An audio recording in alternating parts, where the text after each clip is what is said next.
I've tried the cloth hoodie on the new retro Scarlet Spider. Now, I want to try it on the Rhino Wave Scarlet Spider. Now, this is more challenging because the vest is sculpted on the figure itself. It isn't a separate piece like the new retro Wave Scarlet Spider. So same thing, I'm going to hit and pop off the arms and put on this other vest that you saw in my other video when I did it with this Scarlet Spider. Here's the figure with the sweater on. I feel that it looks kind of slightly big on the body, especially when you compare it with the new Scarlet Spider. It does cover the ugly scalp of the original vest though. And at the back, the scalp of the original hoodie is there. So what I'm going to do is I'm going to try to remove this sculpted hoodie. The hoodie is glued from front to back. I'm going to use a hairdryer to soften the plastic first before I peel it. It's quite difficult to peel. Yes, there's a gap a bit over here. I'm going to try to peel from there. And at the front here, I'm going to peel it gently. I think it's working.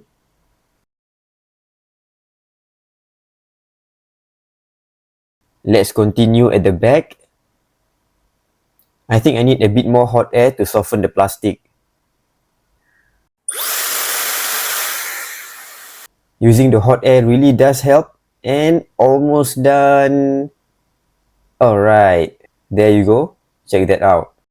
I'm going to keep this hoodie. It can be put back on the neck, but I think you need to use a bit of sticky tack because there will be a bit of gap that can be seen, and I think the sticky tack can solve the problem if you ever want to put back the original hoodie. Here's the figure without the hoodie. I think there was an appearance in the comic where Scarlet Spider had the hoodie torn. Here's the back. There really is a gap at the neck. And let's try to put on the vest. Here's the figure without the sculpted hoodie beneath this new cloth hoodie. And actually, it does look kind of the same. That it looks kind of like slightly bulky and wider than the retro Spidey. At the very least, there isn't any more protrusion at the neck area because of the sculpted hoodie beneath this cloth hoodie. Now let's swap the vest.